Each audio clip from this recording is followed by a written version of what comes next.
बिस्मिल्लाहिर्रहमानिर्रहीम। अस्सलाम वालेकुम। मैं हूं आपका होस्ट चौधरी फानज़ीर, आपको स्पोर्ट्स जोन में वेलकम कहता हूं। नाज़रीन, पाकिस्तान ने इंग्लैंड को बिल आखिर 2-1 से सीरीज़ जीत ली। अगर बात करें तो पाकिस्तान ने अपनी होम सॉइल पे आलमोस्ट कोई 3 साल और 11 मंथ के करीब के बाद ये सीरीज़ अपने नाम की। उससे पहले साउथ अफ्रीका से विक्ट्री हमने हासिल की थी। ये बड़ा सैड और अनफॉर्चुनेट है कि इतना लंबा गैप लगा पाकिस्तान को विक्ट्री हासिल करने में, इवन दो हम कोई एक टेस्ट मैच भी नहीं जीत सके। क्या फैक्टर थे, क्या रीजंस बनी, इन पे आज बात करेंगे। और हैपनिंग का नाम लिया जाए तो पीसीबी का सेकंड नेम मेरा ख्याल है हैपनिंग होना चाहिए। हर लम्हे हर दिन कोई नई हैपनिंग हो रही है। अगर उस हवाले से बात की जाए, जो सबसे बड़ी अपडेट है कल की, वो ये था कि वाइट बॉल के जो कोच है गैरी किस्टन, उन्होंने भी स्टेप डाउन कर दिया है। क्या फैक्टर्स हैं, इस पे भी डिटेल में बात करेंगे। क्या सिलेक्शन रीज़न बनी कि वो अपनी मर्ज़ी के लड़के सेलेक्ट करना चाह रहे थे, कैप्टनसी के हवाले से बात की जा रही है, वो कैप्टन अपनी मर्ज़ी का अपॉइंट करना चाह रहे थे, या सेंट्रल कॉन्ट्रैक्ट की रीज़न बनी। इस पे भी डिटेल में बात करेंगे। और कुछ हलकों में ये भी बात की जा रही है कि शायद अपनी मर्ज़ी का बोर्ड अब कोच लेके आना चाह रहा था, ऐसे सर्कमस्टांसिस पैदा कर दिए गए जिसकी वजह से उनको स्टेप डाउन होना पड़ा। ये दुनिया में क्या मैसेज जा रहा है, पाकिस्तानी क्रिकेट के लिए कितना ये नुकसानदेह हो सकता है, ये सारे फैक्टर बात करेंगे। और पाकिस्तानी टीम जो है वो ऑस्ट्रेलिया के दौरे के लिए भी ट्रैवल कर चुकी है। 4 नवंबर से आगाज़ होगा, 3 टी20 और 3 ओडीआई मैचेस खेले जाएंगे। वो स्क्वाड कैसा है, और सबसे बड़ी न्यूज़ ओबियसली इस वीक की यही है कि वाइट बॉल का कैप्टन मोहम्मद रिजवान को बना दिया गया है। ये डिसीजन कैसा है ऑन द गिवन सर्कमस्टांसिस, क्या यही चॉइस थी, किसी और तरफ भी पाकिस्तान क्रिकेट बोर्ड देख सकता था। और आकिब जवेद जो इस टाइम आंखों के तारा हैं पीसीबी की, और लगता यही है कि मज़ीद इख्तियार दिए जाएंगे। कुछ हलकों में ये बात की जा रही है कि शायद वो डायरेक्टर के रोल के अंदर आएंगे हाई परफॉर्मेंस सेंटर में। और ये भी बात हो रही है कि शायद उनको कोचिंग के प्राइज़ भी दे दिए जाएँ। इन सब पे आज डिटेल में बात करेंगे जी। हमारे साथ बड़े सीनियर टेस्ट क्रिकेटर और एनालिस्ट मौजूद हैं। तौसीफ अहमद साहब, अस्सलाम वालेकुम सर। जी वालेकुम सलाम। ये जितना मैंने इंट्रो में बात की, ये सारे ऐसे टॉपिक हैं जिस पे ओबियसली हम आपकी राय चाहते हैं। सबसे पहले जो रिसेंट अपडेट है उस पे मैं बात करना चाहूँगा कि गैरी क्रिस्टन को हटाना और जिस तरह बोर्ड उनको लेके आया था सर, ये बात की जा रही थी कि जी शायद दुनिया का बेस्ट कोच है, और जितनी शराइत उनकी मान के और बड़े हैवी अमाउंट के आप फाइनेंशियल्स के साथ उनको शायद एग्री किया आपने, मॉनेटरी वैल्यूज़ के बारे टर्म्स बात करें, पर्क्स की बात करें, तो बहुत ज़्यादा दिए गए।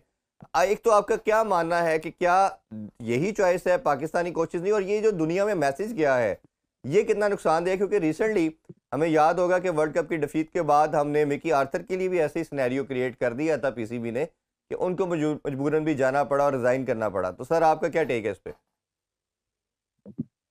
देखिए, सबसे पहले तो मैसेज की बात कर लेते हैं कि मैसेज तो इतना अच्छा नहीं जा और क्रिस्टन के साथ क्या हमारे जो पीसीबी ने कॉन्ट्रैक्ट किया था वो क्या था। और सबसे पहले तो पीसीबी उसको क्लियर करे पूरी तरह, क्योंकि हम इधर उधर से सुन रहे हैं। जी। दो चार बात हमने सुनी कैप्टन का, जहां तक आपने कहा कैप्टन उसके डोमेन में नहीं आता। वो तो पीसीबी जो है ना चेयरमैन के उस पर जाता है सारा कैप्टन लेकिन सर ये बनाने मैं का। आपको इंटरप्ट कर रहा हूँ, दूसरी एक लास्ट जो बात मीटिंग के हुई थी चेयरमैन के साथ, उसमें चेयरमैन साहब ने कहा था कि पॉइंट यही करेंगे। आपको याद होगा जब वर्ल्ड कप के बाद गैरी क्रिस्टन और जो थे जेसन गिलेस्पी के साथ चेयरमैन की मीटिंग हुई थी, और चेयरमैन साहब ने कहा था कि कोचेज ही डिसाइड करेंगे कैप्टन कौन होगा। अच्छा, तो जी। ये फिर कोचिज मीन के क्रिस्टन ही करना था ना, जी। इसने ही करना था। जी। तो फिर इसका मतलब है कि क्या वजूहात हुई और क्यों उसके मर्जी की नहीं दी गई, क्योंकि अगर कॉन्ट्रैक्ट साइन हो गया था, सारा कुछ हो गया था, तो फिर क्या वजूहात थी कि बाद में जो है वो ये स्टेटमेंट आया कि जी कोच एंड जो है वो कैप्टन जो है टीम बनाने में या उसमें इन्वॉल्व नहीं होंगे। जी। ये तो मुझे समझ से बाहर लग रहा है और बहुत चीजें क्लियर नहीं हुई हैं। और हाँ, बिल्कुल हम जीते हैं अपनी जगह, आकिब ने आन के उनको सारा जो है टेक ओवर किया है। बट ऐसे गोरा कभी भी इस तरह छोड़ के नहीं जाता। हम्म। डेफिनेटली कोई ऐसी चीज होगी जिसमें वो उसके डोमेन में आती होगी, मगर उसको शायद उससे रोका गया या जो भी है, ये बात क्लियर नहीं हो रही। और हकीकत यही है जो आपने खुद कहा कि हम जो है ना मुश्किलात में वैसे ही फंसे हुए थे। हमारी टीम जीत जरूर गई, लेकिन उसके बाद ये जो सिलसिले हैं, जैसे मिकी आर्थर की बात की आपने और अभी इनकी आपने बात की है क्रिस्टन की, तो वो गैरी जो है वो मेरा ख्याल है बहुत तगड़ा कोच है उस लिहाज से देखें। और अगर जी वो इसको अगर तरीके से हम हैंडल करते तो शायद ऐसे मौके पे जब टीम ट्रेवल कर रही है तो ना क्या उसने कोई ऐसी बातें की जिसकी वजह से छोड़ना पड़ा। पीसीबी उसको हटा नहीं सकता था क्योंकि वो जो उसका कॉन्ट्रैक्ट था वो तो फिर उसको तमाम चीजें देनी पड़ती। तो उसके बाद यकायक क्या हुआ, मुझे तो ऐसा फील हो रहा है कि जो बाद में इनके हाथ से ये लिया गया कि जी टीम सेलेक्ट नहीं करेगा कोच एंड जी। कप्तान, और उनका होगा जरूर इनपुट लेंगे लेकिन उसकी सुनिए तो, बट आई थिंक मेरा ख्याल है कोच तो डेफिनेटली इन्वॉल्व होता है, ऐसा नहीं है कि हम्म। नहीं इन्वॉल्व होता है इन चीजों में। अच्छा सर, मैं अगर थोड़ा अब सा जो अगर एकदम इसमें वर्ल्ड कप के ये हवाले से बात सिलसिला करना हुआ। चाहूँ कि जब प्रेस कॉन्फ्रेंस की थी, मैं उसका पार्ट था यूएसए में, जब भारत से हम हारे थे, तो इन्होंने बड़ा कैटेगोरिकली ओके। कहा कि लड़कों की ग्रुपिंग हो है टीम के अंदर, ये लड़के स्पिरिट के साथ नहीं खेल रहे, यूनिटी नहीं है टीम में। और इन्होंने बड़ा क्लियर कहा कि लड़कों के ये मसाइल की वजह से, ऐसी मैंने गेम सेंस नहीं है लड़कों में, इतना आउटस्पोकन ओबियसली पाकिस्तानी कोच नहीं होता, ये प्रोफेशनल भी होते हैं, आउटस्पोकन भी होते हैं। और फिर इसी के बाद इनको ये इख्तियार दिए गए कि आप सिलेक्शन भी करें, आप इवन कैप्टनसी के वाले से भी दिया गया। तो आपके ख्याल में जब प्रोफेशनलिज्म की बात की जाती है, और ये जो हम बात बार बार कर रहे हैं कि ये दुनिया में मैसेज क्या जाएगा, केविन पीटरसन ने कहा, मिकी आर्थर ने स्टेटमेंट दी, तो इसका जो ऑब्जेक्टिव है उसका अगर आप नटशेल देखें तो शायद फ्यूचर में अगर आप कभी भी, अभी आपके पास रिसोर्सेज होंगे, आपके पास ऑप्शन भी होगी, और कई लोग तो ये कह रहे हैं कि शायद आकिब जावेद को ये रोल दिया जा रहा है, इसी वजह से ये सारे सर्कमस्टांसिस बने और ये सिनेरियो बना। बट अगर फ्यूचर में आप किसी को बुलाना चाहेंगे, तो क्या आपके ख्याल में ये एक साल में दो कोचेस के साथ, जो वर्ल्ड वाइड बेहतरीन कोचेस हैं, रेनाउंड कोचेस हैं, उनके साथ हो चुका है, तो कोई आना चाहेगा पाकिस्तान? ये पहले इतना लंबे सवाल का मैं पहले छोटा सा वो जो एंड आप कर रहे जी हैं कि जी अब जरा मुश्किलात बहुत आ जाएंगी क्योंकि दुनिया में काफी ऐसा कुछ हुआ है सामने। अब क्या देखिए, गोरा जो है अपने उससे हटता नहीं है कभी भी। और डेफिनेटली अब आपने खुद बताया, अब मैं उसी तरफ आ रहा हूँ कि देखिए जो उसने बातें वहां से रिपोर्टिंग की थी ना, वो रिपोर्ट तो हमें पता ही नहीं चला, लेकिन जाहिर है पता चल गया कि क्या क्या था, उसने क्या कहा। और उसमें सारी ऐसी चीजें थी वहां की जो नेगेटिव थी सारी, किसी भी लिहाज से, खेल के हिसाब से देख लें या और भी कोई चीज। अब हमें नहीं पता, अब मुझे ये डर है कि अब वो छोड़ तो वो गया है, अब उसके बाद कोई स्टेटमेंट उसका ऐसे आने वाला है कि वो तमाम बातें बताएगा, तो वो तो बहुत जो है खराब बात हो जाएगी मेरा ख्याल है। और क्या कह के उससे जो है ये चीज खत्म की गई है, उसी ने खत्म की है, वो अपनी जगह है। बट आने वाले वक्त में अगर कोई वो ऐसे स्टेटमेंट देता है और वहां के जो हालात थे वो बताता है, तो फिर तो बड़ा बहुत ही ज्यादा खराब हो जाएगी चीज। और मैं समझता हूँ कि जैसा आपने खुद भी कहा कि आइंदा आने वाले वक्त में या तो ये चाहते ही नहीं कि आप बाहर का कोई कोच लेके आए, जी लेकिन हमें देखना पड़ेगा कि हमारे यहाँ भी जो लोग बैठे हैं और जो भी है, शायद ठीक है आके आया उसने किया, और उसी की वजह से सारा जो है इधर उधर सारी चीजें हुई हैं। और जो उसने डिसीजन लिया मैच वाइज कर लें, हम पिच वाइज कर लें, इज गुड, वो अपनी जगह सही है। लेकिन एकदम आप चीजों को एकदम खराब कर रहे हैं, जिसमें कई चीजें ऐसी हैं, जिसमें फखर जमान की भी मैं बात करूंगा जी कि उसके साथ भी जो है ठीक है, थोड़ा सा सॉल्व करती चीज को, उसने दिया स्टेटमेंट ओके, मैं खुद कह रहा हूँ नहीं देना चाहिए, पीछे भी कोड ऑफ कंडक्ट हो, लेकिन सिर्फ उसी के लिए नहीं है। आपके कई लोगों ने ऐसी बातें की कि उसको आपको देखना चाहिए था। उसमें मोहम्मद वसीम साहब जो आपके जो वो वुमेन्स के हैं, जी कोच उन्होंने है। बाबर को कुछ कहा कि वो ऐसे ऐसे ऐसे, चलो वो उसने कह दिया। उसके बाद अगर आप देखें तो और भी कई चीजें, अजहर महमूद कह रहे हैं जी हमारे पास स्पिनर ही नहीं है जी और फिटनेस नहीं है, मतलब इतना कुछ हो गया। तो अगर आप ये सोच के कि बाबर के अगेंस्ट कोई स्टेटमेंट यानी फेवर में स्टेटमेंट देगा हम्म। तो उसको पनिश किया जाएगा, ये तो मेरा सर ख्याल है मुझे, गलत मैं चीज आपको है। और बताऊं, जैसे इसको इम्पैक्ट प्लेयर की बात करते इनसाइड हैं, हम फखर सॉल्व। फखर इम्पैक्ट प्लेयर है, और दूसरा ये आकिब जावेद साहब लास्ट वीक मेरे शो में आए थे, और उन्होंने जब कैप्टनसी के वाले से मैंने उनसे बात की, तो उन्होंने कहा सबसे टॉप पे मेरी नज़र में तो फखर है। तो फखर तो शायद कैप्टनसी की दौड़ में था और मुझे लगता था कहीं ना कहीं कैप्टन बन जाएगा। तो ये जो इतनी बड़ी स्टेटमेंट अब आ जाना, और स्टेटमेंट तो खैर नॉर्मल थी बट बड़ी बना देना, और साथ उसको लिंक अप कर दिया गया उसकी फिटनेस के साथ भी। फिटनेस तो इस तरह नुमान की भी नहीं थी, उसने आपको दोनों टेस्ट मैच जिता दिए नुमान और साजिद ने। तो ये इसके लिए आपके ख्याल में कोई कमेटी बना दी जाती, इतना अब्रप्ट डिसीजन ना किया जाता, या एमिकेबली सॉल्व करने की कोई रेमेडी हो सकती थी, या क्या ऐसा फैक्टर आया कि आपको लगा कि ये बाबर रीजन है, फखर नहीं है? देखिए, बिल्कुल आपने सही कहा, इसको तरीके से सॉल्व करते वो क्रिस्ट गैरी तो गया, वो भी एक 2 इश्यू हो गए हमारे साथ। अब जी। अगर आप इसकी फखर की बात करते हैं, तो इसको बिल्कुल सॉल्व करना चाहिए था क्रिकेट बोर्ड। अब कौन लोग पीछे से कुछ चीजें कर रहे हैं, ये मेरी समझ से बाहर है, और इतनी जल्दी सारे डिसीजन ले लेना ये तो गलत है। चेयरमैन साहब को खुद बैठ के उसके साथ बात करनी चाहिए थी, अगर थी तो वो सॉरी कर सकता था, और मतलब एक चीज को सॉल्व करने वाली बात थी, और कुछ नहीं। ठीक है, उसने स्टेटमेंट तो जो दिया दिया, लेकिन ये बहुत से लोगों के लिए है, एक के लिए थोड़ी है। कोड ऑफ कंडक्ट तो आपके बहुत लोग तोड़ रहे हैं यार। हम्म। कितने को गिनवाऊं मैं कि क्या हुआ, आपने कोई बताया हुआ वहाब रियाज ने वहां क्या हुआ था क्या नहीं हुआ था, वो चीजें किधर? अब वो गैरी किस्टन अगर वो चीजें वहां से शो कर देगा तो क्या होगा? आप बताइए ना, क्या इज्जत रहेगी? हम्म। आप यही कहेंगे जी वो उसका ऐसा नहीं था, वो हमारी बातें नहीं मान रहा था। भाई वो तो कह रहा है कि जो मुझसे साइन कराए गए उसमें ये था कि मेरे डोमेन में है, सिलेक्शन का सारा कुछ है। उसके बाद अभी चेंज कर दिया, तो किसने चेंज कर दिया? आकिब ने चेंज किया हम्म। या और लोगों ने, किसने अच्छा सर, मिलकर? बहुत से लोग कहते हैं कि डेफिनेटली फखर को जो इस इसलिए वक्त सजा डोमिनेट मिली, कर रहा है उसी। सर बहुत से लोग कहते हैं फखर को इसलिए सजा मिली कि उसने जो कनेक्शन कैप के अंदर अपने जो सेंट्रल कॉन्ट्रैक्ट और इन मसाइल के ऊपर, और जो आप लीग खेलने जाते हैं उसके हवाले से जो हाँ, मसाइल के ऊपर बड़ा खुल के बात की थी, इस वजह से उनके ऊपर ये मलबा गिरा। तो आप इससे एग्री करते हैं?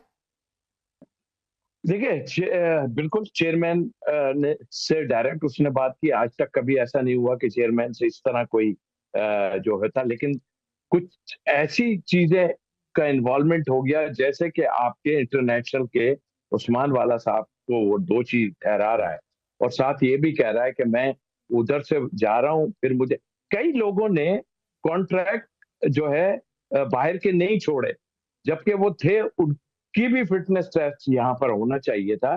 तो पर्टिकुलर इसको बुलाया किस लिए गया? फिटनेस टेस्ट के लिए या क्या? वो तो अपना जी। सारा छोड़ के आया था। वो आपकी बात ठीक है कि ये 2 लड़के, जो बल्कि जाहिद महमूद भी इसमें थे, जी। इनको जो है अनफिट कह के घर भेज दिया गया, और उसके बाद आकिब ने आन के डिसीजन लिया। किसी ने कुछ डिसीजन नहीं, आकिब ने डिसीजन लिया, उन्होंने कहा हम जी ऐसा करेंगे। तो वो फिटनेस किधर चली गई? ऐसे ही कई लड़कों की जो है, और डोमेस्टिक क्रिकेट में भी आपको बता दूं, फिटनेस का प्रॉब्लम है। आप क्या फिटनेस देखना चाहते हो? यहाँ पर भी वही 2 नंबरियां हो रही हैं ये फिटनेस की, कि यहाँ पर किसी को पास कर देते हैं, किसी को फेल करते हैं। क्या यो टेस्ट किसी हम्म। आम यो टेस्ट नहीं होता, वो तो आदमी को गिरा देता। बट कुछ चीजें आपको देखनी पड़ती हैं। अभी अगर नोमान और उसकी दोनों की बात, साजिद की बात करें या जाहिद महमूद की, तो ये फिट नहीं थे, ये तो घर चले गए। जी। फिर कैसे खिला दिया भाई इनको? इसके अलावा भी कई लोग जो थे फेल हुए थे, जो मुझे 12 में से तशरीफ सर, पता है 12 जो में से पाकिस्तान 8 टीम लड़के में जब खेल रहे पहले थे। टेस्ट से पहले यार फिटनेस टेस्ट क्लियर नहीं कर पाए थे, 12 में से 8 लड़के। तो ये तो अब पूरी जी इनसाइड हाँ। स्टोरी है। अच्छा सर, ये दूसरी तरफ मैं आना चाहूंगा, आप ओबियसली टेस्ट क्रिकेटर भी रहे और सिलेक्टर भी रहे। ये जो सिलेक्शन कमेटी अब आप देखते हैं जिसमें आकिब, अजहर अली, अलीम डार साहब की इंडक्शन भी हुई, असद शफीक और जो हसन चीमा, ये तो ऑलरेडी थे। अब ये 5 रुकन है और कोच और कैप्टन को साइड पे कर दिया गया है। एक तो इस डिसीजन को कैसे देखते हैं, पांचों को खास तौर पे? और दूसरा, आप एज ए सिलेक्टर क्या देखते हैं कि दुनिया में कोई हमें प्रेसिडेंट नहीं मिलता कि सिलेक्शन कमेटी का कोई चीफ नहीं है, और आल दो कि वो साइलेंटली सब पहले रोल ये वहाब रियाज के पास थे, अब आकिब जवेद के पास है, बट डिस्पाइट ऑफ इट किसी को तो आपने ऑनेस्ट ठहराना है, अकाउंटेबल ठहराना है। तो आप इस डिसीजन को कैसे देखते हैं कि ये 5 कैसा काम करें, और चीफ सिलेक्टर के ना होने को कैसे देखते हैं? देखिए, अभी 5 की तो मैं सिर्फ एक की बात करूंगा, हम्म। कि जो डिसीजन ले रहा है वो है आकिब जावेद। वो बाकियों को छोड़ दें अभी, वो ठीक है। हाँ जी, अच्छा ठीक है, बस इतना काम होता होगा, और इससे ज्यादा कोई नहीं बात होती होगी। आकिब डिसीजन ले रहा है, आकिब ने कई डिसीजन लिए, आगे भी वो डिसीजन लेगा। और जहां तक देखें, बिल्कुल ठीक बात है। ऑस्ट्रेलिया ले लीजिए या और टीमें ले लीजिए, वो जो सिलेक्शन कमेटी होती है ना, वहाँ वो लोग सारा डिसीजन लेते हैं, सिलेक्शन कमेटी, और किसी कप्तान को या फिर जो है कोच को इन्वॉल्व नहीं करते। वो सीधा सीधा टीम अनाउंस करते हैं, वो बता देते हैं कि ये टीम है और इसको आपने लेके चलना है, खत्म होगी बात। यहाँ तो 50 किस्म की बातें होती हैं कि भाई ये है, ये ऐसा नहीं है, ऐसा नहीं है, ऐसा नहीं। दूसरों की बातों का फायदा है। जी। सिलेक्टर एक होना चाहिए, चीफ सिलेक्टर होना चाहिए, ताकि कोई जिम्मेदारी तो ले। हम्म, बीच में बने थे सिलेक्टर, आपने देखा उनकी नोक झोंक, आपने खुद देखी होगी टीवी पे। अजीब सा फील हो रहा था कि जी बैठ के इतने ग्रेट प्लेयर, खेल खेल की हद तक तो ग्रेट प्लेयर नजर आ रहे थे, जिसमें यूसुफ साहब भी हैं और भी कई बैठे हुए वहाब रियाज साहब। लेकिन जो मजाक आप उड़वा रहे थे, आप पता ही नहीं चल रहा था कि हमारे मुल्क में कोई ऐसी चीज, इस चीज नाम की कोई चीज है कि हम कब सीरियस होंगे यार। इनको पता भी नहीं है, इतने सालों से खेल रहे हैं कि मीडिया के सामने आके किस तरह बात करनी चाहिए। रजाक साहब उसकी तरफ माइक कर देते हैं, वो जी। उसकी तरफ माइक कर देते हैं, ये कौन सा है। तो कहने का मतलब ये, चीफ सिलेक्टर एक होना चाहिए, आके बन जाए चीफ सिलेक्टर। और अगर कोई और लगता है उन्हें कि ऐसा है, उसको एक हेड बना दे और फिर सारे डिसिप्लिन को देखें।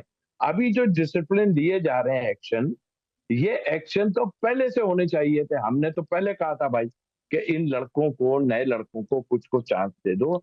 मगर जाहिर है, कप्तान और कोच उस वक्त पावरफुल थे, आपने अभी जी। हटा दिया। हटाने के बाद भी अभी भी देखिए, क्या रिजवान नहीं बोलेगा किसी मामले में? हम्म, और अगर नहीं उसको किया गया तो फिर क्या होगा? आपस में होगी तो ना। वो किसी को खिलाना चाहता है, तो ये लोग नहीं मानते, कोई सिलेक्टर एक जा रहे हैं साथ। ये मैंने भी कहा था कि एक सिलेक्टर वहां पे होना चाहिए, ताकि जी। 11 की टीम जो है वो प्रॉपर बनाई जाए। क्योंकि मुझे तजर्बा है कि हमारी 11 की टीम भी टूर्स पे ठीक नहीं खेल रही थी। हम्म, या मिसाल दे देता हूँ, श्रीलंका टीम ने 3 स्पिनर डाल दिए, हमने 4 फास्ट बॉलर डाल दिए। दुबई की बात कर रहा हूँ। जी। तो ये भी गलत टीम खिलाई गई थी। जिसके पार्ट जो थे वो अदर महमूद साहब भी थे, जो अभी कह रहे थे हमारे पास स्पिनर है ही स्पिनर ही नहीं, नहीं, हाँ। कोई भी, हम इस पाए का नहीं है। तो भाई इनसे तो पूछो, तुम काय की कोचिंग पे आए हो कि तुम्हें यही नहीं पता कि तुम्हारे पास स्पिनर है या नहीं है? तुम किसी की बातों पे ही चल रहे थे ना, नहीं, इसीलिए पाकिस्तान तुमने में। कह दिया अरे भाई देखो तो डोमेस्टिक में। हाँ, भाई आप पाकिस्तान में रहते रहेंगे, बाहर डोमेस्टिक हो, देखेंगे तो यहाँ फिर आन सर के आप क्या तब फिर देख पता रहे हो? चलेगा ना। पाकिस्तान रहता ही कोई नहीं, ना डोमेस्टिक देखता है। अच्छा, अभी एक छोटा सा ब्रेक लेते हैं सर। ब्रेक से वापस आके पाकिस्तान को विक्ट्रीज में इतना टाइम क्यों लगा अपनी होम सॉइल पे, इस पे बात करेंगे। Stay with us. Welcome back in sports on. हम बात कर रहे हैं तौसीफ अहमद साहब से। तौसीफ भाई, अभी जो बात कर रहे थे हम अपनी होम सॉइल पे, हमें ऑलमोस्ट 3.5 साल से ज़्यादा का टाइम लगा टेस्ट मैच जीतने के लिए भी, सीरीज जीतने के लिए भी। और एक साल में जो हमने डिज़ास्टर देखा कि हम T20 ODI हर फॉर्मेट में हारे, और अब वो कुछ हुआ जो पहले कभी नहीं हुआ। जैसे जैसे हम अमेरिका से हारे, आयरलैंड से T20 में हारे, अफगानिस्तान से ODI में पहली दफ़ा हारे, बांग्लादेश से टेस्ट मैचेस में पहली दफ़ा हारे। ये सब वो चीज़ें हुई जो पास में पहले कभी नहीं हुई। और जो इतना बड़ा डिज़ास्टर जो था, इसमें कई लोग कहते हैं जी 4 चेयरमैन चेंज हुए, 26 सेलेक्टर चेंज हुए, 4-5 कोचेस चेंज हुए। आप क्या समझते हैं, ये सिस्टम की इंस्टेबिलिटी है, या एक दूसरी तरफ ये भी डिबेट की जाती है कि जो टीम के अंदर रिफ्ट चली थी, कैप्टनसी की जो एक जंग थी, फ्यूड था, उसकी वजह से ये सारे प्रॉब्लम है। आप क्या समझते हैं सर? देखिए, 3-4 चीजें जो आपने बताई ये हैं, ये तीनों चारों हैं। अब सिलेक्शन की बात कर लें तो मेन होता था कोच एंड कप्तान, उसकी मर्जी से दिए जाती थी टीम। हम तो खैर डोमेस्टिक में तो कभी रहे नहीं। जब डोमेस्टिक जो हो रहे थे, मतलब सीरीज हो रही थी, उसमें तो हम नहीं थे। लेकिन आपका वो सवाल कि क्या हम फास्ट बॉलर्स पे बहुत अच्छे थे, स्पिनर की तो आप बात ही नहीं कर रहे थे। हम्म, आपको सिर्फ एक चेंज करनी थी, और आपने वो पहले बांग्लादेश के खिलाफ भी वो नहीं किया। आप उनके स्पिनर से डर रहे थे, या जी। आपको अपने फास्ट बॉलर्स पे बड़ा भरोसा था। उसके अलावा जो सीरीज हुई आपने उसमें भी देखिए, एक साहब ने बिल्कुल बैटिंग ट्रैक बनवा के जो है वो इंग्लैंड को 600-700 रन बनवा दिए। तो ये सिलसिला चलता रहा, इस तरफ किसी में थे तो वो अभी जो रमीज राय साहब कह रहे हैं कि उस पर डाल रहे हैं अपना बाबर पे। लेकिन हम्म, बात ये है, कप्तान बिल्कुल होता है, कप्तान अपनी मर्जी से बैठ के बात करता है, क्या ऐसा कर दे ऐसा। मगर ये ऐसा बिल्कुल थक्का पिच तो कोई भी नहीं बनवाता यार। तीसरे दिन टर्न होना शुरू, और हमेशा हम जो है, हम हमेशा होम सीरीज, चाहे वो टाइम ले लें, खान साहब वाला ले लें, उस वक्त भी जी, वसीम अकरम थे, खान साहब थे और एक आध फास्ट बॉलर और था, और हम 3 स्पिनर खेलते थे, मैं, कादिर और जो है इकबाल कासिम वर्ल्ड साहब। कप। तो हम खेलते थे और सीरीज हम जीत जाते थे। ये हमारा हक था कि हम, हमारा बोर्ड या हम लोग अपनी, क्यों हमें इंग्लैंड में बना के देते हैं टर्निंग पिच, जी, ऐसे ही। हमें ऑस्ट्रेलिया में बना के देते हैं, नहीं देते। तो हमारी स्पिन अटैक बहुत काम करता था और हमने बड़ी-बड़ी टीमों को अच्छा यहाँ पे तौसीफ साहब, गिराया। ये एक मैं अब बड़ा एक इंपॉर्टेंट पॉइंट। आपका टीम जी, का मेंबर ही वो कह रहा है, ये शारजाह से शुरू हुआ है, ये मैं अज़हर महमूद जी, साहब की बात कर रहा हूँ, वो मौजूद हैं इस उसमें, और कह रहे हैं हमारे पास कोई ऐसे पाए का स्पिनर ही नहीं है। 2 दिन पहले, टेस्ट शुरू होने से 2 दिन पहले ये वाला, हमारे पास कोई पाए का ऐसा स्पिनर ही नहीं है कि हम जो है करें। 2 दिन जी। बाद ये लोग उतर के आ गए साहब, तो क्या इज़्ज़त रह गई? आपको तो ऐसे। पता ही कुछ नहीं है। अच्छा, ये गेम आपके सेंस की जो किसी को बात कुछ कर रहे हैं सर, पता नहीं हमारे है। पास यूएई आप का लोग टेम्पलेट सब मौजूद था। बोर्ड, हमने यूएई के अंदर जो नंबर 1 भी रहे, 7-8 साल जो विक्ट्री हासिल की, वो स्पिनिंग ट्रैक था। और उसमें होता क्या था, सईद अजमल और हमने देखा कि अब्दुल रहमान विकेट्स लेते थे, या यासर शाह आया बाद में, तो हमें सक्सेस मिली। जब आपके पास टेम्पलेट मौजूद था, आपको एग्जीक्यूशन करनी थी, इम्प्लीमेंटेशन करनी थी। तो ये जिस तरह अब रमीज़ राजा साहब की स्टेटमेंट का आपने भी जिक्र किया कि वो अब कैप्टन पे डाल रहे हैं कि कैप्टन मुझे ये डिमांड करता था, अगर चेयरमैन खुद क्रिकेटर है, चलें इन चेयरमैन को तो हम जस्टिफिकेशन इनकी मान लेते हैं कि इनको क्रिकेट का नहीं नॉलेज, ये किसी के सहारे के थ्रू चलते हैं। तो अब रमीज़ भाई की स्टेटमेंट को कैसे देखते हैं कि बाबर पे डाला जा रहा है, और बाबर क्या अपनी परफॉर्मेंस के लिए कंपेल करते थे उन्हें कि जी मुझे बैटिंग ट्राई की जाइए, मेरे रन हो या बैटिंग सिक्योर हो, टीम नहीं जीती ना जीते कोई मसला नहीं। तो आप इसको किसको रिस्पॉन्सिबल ठहराते हैं ये 3.5 साल की डिफीट का? देखिए, जब बाबर से पूछा गया था, मुझे अच्छी तरह याद है उस वक़्त, तो उन्होंने कहा जी ग्राउंडमैन ने ये पिच बना दी। ग्राउंडमैन कभी भी पिच नहीं बनाता। जब तक बोर्ड, कप्तान जो है, सीनियर लोग बात नहीं करते कि हमें ये चाहिए, हमें ये चाहिए। वो 1980 से हम कह रहे हैं। जब से हमारी जो बेस्ट स्ट्रेंथ है, हम उस पे जाते हैं हमेशा। जी, ये कहना कि किसी ने क्या करा दिया, ठीक है, मुझे पता है कि कप्तान जो है वो मेन होता है। रमीज का इन्वॉल्वमेंट, उसकी अपनी, अब क्यों कह रहा है वो रमीज के जो है बाबर ने कहा था, उस वक्त बात कर लेता कि भाई हाँ, बैट्समैन चाहता है कि बैटिंग बने ताकि उसकी परफॉर्मेंस अच्छी हो अपनी जगह, हम्म, बट ऐसी ना बने कि 2 इनिंग पूरी होना मुश्किल हो जाए। 6-6 7-7 रन बन रहे हैं, चाहे कुछ भी हो ना, वहाँ पिच पे कोई, वही पिच, वही पिंडी, वहां पर आपने देखा कि पहले ही जी। दिन से इतना-इतना टर्न होना शुरू हो गया। तो ये सब बातें फ़ुज़ूल की बातें हैं। आप, मैनेजमेंट बनाती है साथ बैठ के, और कप्तान का इन्वॉल्वमेंट डेफ़िनेटली होता है, और 1-2 सीनियर जो होते हैं कि जी हम ऐसा बनाएँ, थोड़ा-सा ऐसा हो, ऐसा हो। हाँ, तेज़ ना बनाएँ, इंग्लैंड के पास बड़े फ़ास्ट बॉलर हैं, अच्छा भाई, तेज़ नहीं बनाएँ, मगर ऐसी भी ना ये बनाएँ सारी कि स्टेटमेंट वो उस टाइम आई थी। रन्सों पे ये उस टाइम रन्स, रमीज़ राजा रन्सों साहब पे ने रन्स। स्टेटमेंट दी थी कि हम ऑस्ट्रेलिया के फास्ट बॉलर को नहीं खेल सकते, इसलिए फास्ट नहीं बना सकते। इंग्लैंड आई तो इन्होंने कहा जी हम स्पिनर को नहीं खेल सकते। तो ये उस टाइम स्टेटमेंट इन्होंने ऑन की थी, बट अब वो कैप्टन का नाम ले रहे हैं। अच्छा सर, ये सबसे इंपॉर्टेंट चीज़ जो है, ये जो 6 डिफीट हमें शान मसूद की कैप्टनसी के बाद मिली, बहुत ज़्यादा प्रेशर था, और था कि शान मसूद को भी रिप्लेस कर दिया जाए।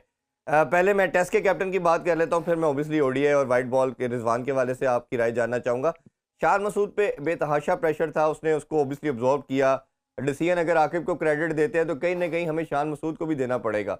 शायद उसकी जगह कोई और होता तो वो हिम्मत छोड़ देता, बट वो लगा रहा, एफर्ट डालता रहा, और ओबियसली ये जो सीरीज जीतना बहुत बड़ा क्रेडिट पे आती है उसके। तो आप उसको एज ए लीडर कैसे देखते हैं? लेकिन कहीं ना कहीं उनकी अपनी परफॉर्मेंस देखें तो बहुत नीचे जाती जा रही है। अब 28 की एवरेज एज ए तीसरे नंबर पे बैटर के तौर पे कहीं भी जस्टिफाइड नहीं है। तो आप शान मसूद के कैरियर कैसे देखते हो? और सेंट्रल कॉन्ट्रैक्ट में उनको ए कैटेगरी नहीं दी गई, बी दी गई, और साथ ये भी लिखा गया सब्जेक्ट टू कैप्टनसी। तो यानी कि बोर्ड ने उन पे तलवार लटका दी है, पता नहीं वो कैप्टन अभी भी रहते हैं नहीं। आपका क्या इस पे ओपिनियन है सर? ये तो देना ही नहीं चाहिए, सब्जेक्ट टू फलाना, सब्जेक्ट टू बहुत लोग। आपने सी कैटेगरी में शादाब को किस हिसाब से डाला? हम्म, सकलैन के दामाद हैं, इसने ही डाला। किसने ये डाला? क्या परफॉर्मेंस है उनकी जो सी ग्रेड में आपने डाल दिया उनको? कोई परफॉर्मेंस ही नहीं है, उठा के देख ले हम्म, परफॉर्मेंस जी, उनकी। तो मतलब यहाँ तो अंधेर चल रही है ना। यहाँ आके अगर सिलेक्शन कमेटी इन्वॉल्व होती है ये देने में कॉन्ट्रैक्ट, तो फिर आकिब को सोचना चाहिए किस लिए, किसके कहने पे डलवा दिया। भाई फेयर करें ना बात। और दूसरों के बारे में सब्जेक्ट टू, उस पे भी सब्जेक्ट टू लगा दिया, नोमान पे जी सब्जेक्ट टू। और भाई सब्जेक्ट टू मतलब अब बाद में क्या और उसको वो करेंगे कि आप भगा भगा के जो हमारे ट्रेनर कर लोगों को गिराते हैं, चाहे डोमेस्टिक के हो या कुछ, तो जिसको चाहते हैं गिरा देते हैं, जिसको चाहते हैं कहते हैं नहीं नहीं नहीं फिट है, फिट है, उसकी चलाते हैं गेम उसको। यार दिस इज रॉन्ग। अच्छा अब मैं आ जाता हूँ, देखें इतनी मुश्किल में हालात में, जो हालात कितने खराब थे, चांद को बना दिया उसने, ले लीजिए कप्तानी, वो ऑस्ट्रेलिया भी गया था, ठीक है अपनी, अब ले ली कप्तानी उसने। अब डिसीजन तो आकिब ने लिया, पर उस पर तलवार तो लटकी हुई थी कि आज जाएगा या कल जाएगा। लेकिन मेरे ख्याल से देखिए उसको दोष नहीं देना चाहिए इस चीज का। हाँ उसकी परफॉर्मेंस पे फर्क बिल्कुल पड़ा हुआ है, नजर आ रहा है सारा कुछ। आप क्या कहते हैं कि मतलब अब जो सीरीज आएगी वेस्ट इंडीज के खिलाफ हमारी, शायद टेस्ट मैच की सीरीज जी। है ना, साउथ अब अफ्रीका है, साउथ क्या अफ्रीका के बाद आप वेस्ट उसको इंडीज है। कप्तान नहीं पहले रखेंगे? पाकिस्तान ने साउथ अफ्रीका जाना है जी। हाउ कैन, हम्म, हाँ तो टेस्ट सीरीज में जो भी होगी, हाउ कैन आप उसको कैसे नहीं रखेंगे कप्तान? उसने तो सीरीज जिता दी। हाँ जैसे काम उल्टे सीधे चल रहे हैं तो फिर कर ले भाई, किसी को भी बना ले। भाई ये बड़ी मुश्किल हो जाएगी इनको इन चीजों में एडजस्ट करने के लिए। जी। और अभी भी कोई ऐसे डिसीजन ले लिए गए हैं जिसकी वजह से थोड़ी सी खामोशी हुई है। लेकिन इनके अंदर देखेंगे ना, प्लेयरों में अभी भी मौजूद हैं प्लेयर जो साथ भी हो रहे हैं इधर, अंदर देखेंगे ना तो बहुत गड़बड़ है जो पहले से चली आ रही है, बिल्कुल। तो जिसका सर हम अभी छोटा सा बहुत ब्रेक पहले लेते हैं, से जिक्र ब्रेक से कर रहे हैं। वापस आके मैं इस वाइट बॉल कैप्टन और ये जो स्पिनर का प्रॉब्लम है पाकिस्तान, क्योंकि आप खुद माशाल्लाह एक लेजेंड स्पिनर रहे हैं, इस हवाले से, दोनों हवाले से आपकी राय जानेंगे। हमारे साथ रहिए। Once again welcome back in sports on. हम बात कर रहे हैं तौसीफ अहमद साहब से। अच्छा तौसीफ भाई, अभी जो लास्ट आप दो तीन चीज़ें आपसे पूछना बहुत ज़रूरी है। अब वाइट बॉल के कैप्टन के हवाले से जानना चाहूँगा। पाकिस्तानी जो डिज़ास्टर स्टार्ट हुआ उसमें मैं जिस तरह खुद मानता हूँ कि कैप्टनसी की जंग थी, उसमें ओबियसली बाबर को बनाने रखना ये भी गलत था। उससे पीछे जाएँ तो शायद ये मैं क्राइम का वर्ड बार बार यूज़ कर रहा हूँ, जिस तरह सरफराज को हटाया गया। पाकिस्तान के कोई अगर 10-15 साल के अंदर बेस्ट कैप्टन था वो सरफराज था, और जो विक्ट्रीज उसने दिलवाई वो बड़ी आउटस्टैंडिंग थी। तो ये उसको हटाना ज़्यादती थी। खैर बाबर आए, बाबर को कंटिन्यू किया, वर्ल्ड कप के बाद जिस तरह उनको हटाया गया वो गलत था। फिर शाहीन को एक सीरीज़ के बाद हटाना, उसका नुकसान ये हुआ कि टीम में ग्रुपिंग हुई, लड़कों ने अपने अपने ग्रुप्स बनाए और टीम हारती चली गई। एक तो अब ये वाइट बॉल का कैप्टन जो है रिजवान को आप कैसे देखते हैं? कुछ लोग कहते हैं शायद ये ओनली चॉइस है, कुछ लोग कहते हैं कि आपने एक और उसी तरह की ग्रुप का पार्ट को लगा दिया कैप्टन। आपका क्या ओपिनियन है सर? देखिए ये तो पार्ट तो उसके थे ना, कई चीजें आ रही थी उसमें जी के ऐसा है ऐसा है, इनका भी जरूर था। लेकिन चॉइस जो थी ना वो यही थी पहली। मैं सोच रहा था शायद ये शान को फिर से रखेंगे कुछ दिन, लेकिन सबसे मेन मैं समझ रहा था, समझ क्या रहा था, अगर फखर ये ना करता तो हम्म। मुझे फील हो रहा था कि ये फखर को जो है जी। बना देंगे, लगता है। लेकिन फर्स्ट चॉइस इनकी रिजवान की बनती है। वो आपकी बात बिल्कुल सही है कि अब क्या होगा, मतलब अभी कौन सी चीजें हैं, आया आखिर इन चीजों को संभाल लेगा सबको, जो चीजें होंगी डेफिनेटली। जो पुरानी चीजें, एक तो देखिए बोर्ड को इसलिए नहीं कि हमारी बदनामी तो इतनी हो गई है यार लोगों को, अब क्या रह गया है, आपकी इतनी चीजें खुल गई हैं कि $25-25 लेके आप जो है वो डिनर कर रहे थे, और जी। क्या क्या हर आम आदमी को पता चल गया कि आप लोगों ने वहां पे सब क्या किया। इन चीजों की पनिशमेंट क्यों नहीं हुई? पूछना चाहिए था, बुला के क्लियर करना चाहिए था सबको कि भाई वहां क्या था। आप रिपोर्ट देखें, एक बाहर के आदमी ने, कैरी ने आपको रिपोर्ट दी, उसमें क्या क्या था हम्म। हमें तो नहीं पता, लेकिन उसने किया। आपको चाहिए था इन लोगों से छोटे छोटी बातें करवाते, बाबर से भी करवाते, उसको भी इन्वॉल्व करते, क्या नाम है अपना, वहाब रियाज को, उससे करवाते, क्योंकि मेन वही था। रजाक क्यों हटाया था रजाक को, वो चीजें भी बतानी चाहिए हम्म। थी कि क्या वजह। इससे अब बदनामी नहीं, बदनामी तो आपकी बहुत हो गई है, बदनामी को आप छोड़ दें। आपने जितनी विक्ट्रीज नहीं की, जितनी आपने नेक वो नहीं ली, बदनामी आपने ली है बहुत ज्यादा। तो उस लिहाज से अच्छा, फिर मैं एक चीज भूल जाऊंगा अभी, साजिद साजिद क्या फिट है? साजिद भी तो जी। फेल हुआ था, तो फिर साजिद के सब्जेक्ट को क्यों नहीं लिखा उसपे? हुँ। वो फिट है ना, हम तो पहले कह रहे थे भाई ये फिट है, 25 ओवर कर रहे हैं, पूरा दिन ग्राउंड में फिट है। इसको जो नुमान को क्या वो 38 या उसकी जो एज है उस पे जा रहे हैं। तो यार एज पे मत जाओ यार, खुदा का वास्ता, उन जी। लोगों ने आपको इतना कुछ करके दे दिया। हुँ। अभी आप भी इनको अच्छा फिर इनके सेंट्रल कॉन्ट्रैक्ट का भी अभी पता नहीं है क्या होना है इनका, किस-किस को क्या हो गया, मिल तो गया है तो जी। मैं देख रहा हूँ। लेकिन आई थिंक ज्यादती किसी के साथ ना करो। इन लोगों ने आपको वो खुशियाँ दी हैं जो पाकिस्तान सालों से जो है वो हो रहा था। सालों से हम सुन रहे नहीं थे, देखिए सर, आज साढ़े इसने 3 वो साल कर से दिया, ज़्यादा आज क्या इसने कर लंबा दिया, टाइम होना है, वो और मैं मरा। तो अक्सर बात करता हूँ कि जब स्पोर्ट्स में विक्ट्रीज़ खत्म होती हैं, वो स्पोर्ट्स खत्म हो जाती है। जिस तरह हॉकी या स्क्वॉश में हुआ, लोग बददिल हो चुके थे क्रिकेट से। लोगों ने देखना छोड़ दिया था। ये तो साजिद और नुमान का शुक्रिया अदा करना चाहिए। जिस तरह उनको आप सब्जेक्ट भी लिख रहे बिल्कुल, हैं, सी कैटेगरी दे रहे हैं, आप तो इनको बी में रखें। और जिस तरह पहली दफ़ा पाकिस्तान की हिस्ट्री में 20 खिलाड़ी आपके स्पिनर आउट कर रहे हैं, 2 मैचेज़ के अंदर आपकी 39 विकेट स्पिनर ने ले ली, ये तो इट्स वर्ल्ड रिकॉर्ड। इससे ज़्यादा वो क्या दोनों आपको करके दें। अच्छा, इस हवाले से, स्पिनर के हवाले से मेरा अच्छा लास्ट क्वेश्चन आपसे बड़ा इंपॉर्टेंट है। एक जी, जी, प्लीज़, प्लीज़, नहीं प्लीज़। एक मैं एक बात ज़रूर कहूँगा। जी, जी। क्या पीसीबी चेयरमैन साहब अज़हर महमूद से नहीं पूछेंगे कि यार तुम कैसे कह रहे थे स्पिनर नहीं है हमारे पास? हुँ। क्या मतलब है यार? ये तो कोई बात ना हुई ना कि एक पार्ट वही गैरी को सारे मशवरे दे रहे हैं, उनसे चेयरमैन साहब नहीं पूछेंगे? यार तुम तो कह रहे थे स्पिनर ही नहीं है 2 दिन पहले, वो आकिब ने आन के वो थ्योरी वहाँ श्रीलंका वाली लगाई जयसूर्या वाली उसने वहाँ पे जयसूर्या ने किया था, जी। उसने आन के यहाँ इम्प्लीमेंट किया उसका। तो मेरे भाई चेयरमैन साहब को पूछना चाहिए और इनको भी कोई पनिश करना चाहिए। सैक करने नहीं, ये टीम के साथ लगेंगे। पता नहीं हुँ। कौन सी गिदड़ सिंगी ये सारे लेके आए हैं। इनमें और भी जो मेंटोर बनाए खुदा का वास्ता, ये वही सकलैन मुश्ताक हैं जिन्होंने साजिद को बाहर यस। किया था, और इन्होंने कहा उसको था रखा बाजू ही नहीं ठीक नहीं था। आता, इसका पाँव अब ठीक नहीं कौन आता। पूछेगा हाँ, यार? हाँ। और जब इसने बड़ी बांग्लादेश चीज़ है में फिर आपको मैं टेस्ट मैच ये जिताया था, 8 आउट करके दिए थे, और इन्होंने जी कहा हाँ, इसका बाजू ठीक नहीं आ रहा, पाँव एग्ज़ैक्टली। नहीं करता सही। एग्जैक्टली यही था। तो आप किस-किस से क्या पूछेंगे सर? वो तो बैठे हैं वहाँ। अब ये सोचने की बात है कि आया इनसे पूछ-गछ क्यों नहीं हो रही? क्या बहुत ज़्यादा स्ट्रॉन्ग लोग हैं ये या क्या हैं? स्ट्रॉन्ग तो मुझे नज़र आ रहा है कि जो आपने जो शादाब को डाल दिया सी में, उसकी परफॉर्मेंस देखिए ना सर, हुँ। किस लिए डाल रहे हैं? हैं? किसी यंगस्टर को अच्छा सर, मेरा दूसरे को लास्ट डाल क्वेश्चन देते को हैं, मैं ज़रा उसमें फ्रेम क्या है? कर दूँ, उसका अभी इसी ना दें। कॉन्टेक्स्ट में मेरा लास्ट क्वेश्चन है। साजिद और नुमान के साथ जो 2 साल बाहर रख के ज़्यादती की, वो तो अपनी जगह हम सब मानते हैं। बट जब न्यू टैलेंट की बात करते हैं, जिस तरह हमने देखा कि उस्मान कादर ने रिटायरमेंट अब ले ली, उन्होंने कहा जी शायद मेरी जगह कभी नहीं बनेगी। इसी तरह शादाब की परफॉर्मेंस नहीं है, इमाद भी समहाउ रिटायरमेंट ले ही चुके थे, वापस आए, बट मुझे नहीं लगता अब दोबारा कभी खेल पाएँगे।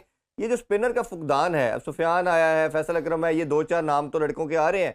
आपसे बेहतर इसका कोई जवाब दे नहीं सकता। क्या आप पाकिस्तान में स्पिनिंग का टैलेंट देखते हैं? अगर देखते हैं तो आपको क्या लगता है कौन से ऐसे बच्चे हैं जो पाकिस्तान को फ्यूचर में सर्व कर पाएँगे?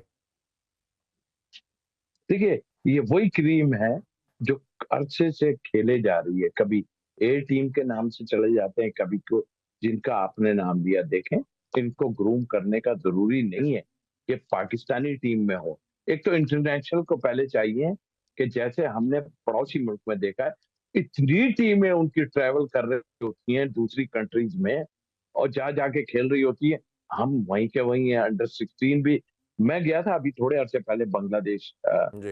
ये हमारी ए टीम के साथ में गया था जिसमें हमारे ये सब ये जो अभी लड़का एक लेफ्ट आर्म स्पिनर और बैट्समैन टीम के साथ है सुफियान और फैसल। अल्लाह उसको जी। नेकी दे मैं अभी देखता हूँ इसमें बताता हूँ आपको अरफात जी, मिनाज इरफान ये मनाज़ भी उसी था। जी। का है हुँ। उस वक्त का निकला हुआ और उसने परफॉर्मेंस बहुत दी भी अरफात मिनाज देखिए ऐसे वहां पर जब मैं गया हूँ तो उनकी अंडर अंडर 15 की टीम जो है एक अंडर 15 की हम अंडर 19 से खेल रहे हैं उनके वो पाकिस्तान पे उनकी अंडर 15 की टीम इंडिया टूर कर रही थी अच्छा। हम लोग कुछ नहीं कर रहे हैं हम भूल जाते हैं हुँ। जब देख किधर जाते हैं ये अंडर 19 के लड़के यार इतने सारे तो अंडर 19 के लड़के थे किधर चले गए सब कोई भाई एनसीए क्या कर रही है मतलब ये यहाँ जो लोग बैठ के आ जाता हूँ मैं उस पे कि यूसुफ भाई 7-8 साल से हैं वहाँ। जी। अभी आप मुझे बताएं, यूसुफ भाई अंडर 19 के भी बने, तो कौन से प्लेयर यार आपने लाके दे दिए भाई? और कौन से, बताएं तो क्या है? चुप करके लगे हुए हैं सब अपने तो काम सर पे। वो यार कहते हैं ना, ऐसे सबकी नहीं होता है, इस तरह सबको काम नौकरी होते मिली है, ही नहीं। जिसको नौकरी मिलती है वो अब वो खामोश हो टाइम जाता है। खत्म हो गया। अच्छा, लास्ट मुझे बिल्कुल लास्ट छोटा सा आंसर इसका प्लीज दे दीजिएगा। स्क्वाड अनाउंस हो चुका है ऑस्ट्रेलिया के लिए, स्क्वाड कैसा लग रहा है और आपको लगता है कि पाकिस्तान के कुछ चांसेस हैं ऑस्ट्रेलिया में इस दफा कुछ? देखिए, मुश्किल सीरीज होती है हमेशा, लेकिन पता नहीं मेरी छठी हिस्स ये कह रही है कि थोड़ा सा अगर ये, क्योंकि मैंने देखा है कुछ उनके नए लड़के भी आए हुए जिम्बाब्वे उसको तो हम छोड़ ही देते हैं, जिम्बाब्वे जी। से जो हमारा टूर होगा वो तो है, ये कुछ डिस्ट्रीब्यूट किए हैं लड़के इन्होंने। तो मेरा ख्याल है कि मुझे ऐसा फील हो रहा है, ठीक है, वो बाउंसी पिचेज होती हैं, सारा कुछ होता है, तो उसके लिए भी हमें सब कुछ ना कुछ करना पड़ेगा पाकिस्तान में कि क्या होना चाहिए क्या नहीं होना चाहिए। देखिए, बांग्लादेश के बॉलर हमसे नहीं संभल रहे हैं, बात ये है सारी। लेकिन चले वो तो ठीक है, लेकिन मुझे ऐसा फील हो रहा है कि देखें 2020 में आप इनको पकड़ सकते हैं, 2020 में इनको आप जो है पकड़ सकते हैं। ये लॉन्गर उसमें यानी 50 ओवर के उसमें थोड़ी सी मेहनत आपको करनी पड़ेगी। वो भी अपने प्लेयरों को कुछ को नहीं खिला रहे हैं, कुछ नए प्लेयर आ रहे हैं, बट जी। जाहिर है अपने मुल्क में होते हैं। लेकिन मुझे पता नहीं क्यों फील हो रहा है कि ये T20 में के लिए आपके चांसेस हैं सर। बहुत बहुत शुक्रिया आपके टाइम का, बड़ा मजा आया आपसे गुफ्तगू करके। इंशाल्लाह फ्यूचर में भी आपको ज़रूर ज़हमत देंगे। नाज़रीन, इंशाल्लाह आपसे कल मुलाकात होगी। अपना बहुत ख्याल रखिए। अल्लाह हाफिज़। पाकिस्तान जिंदाबाद।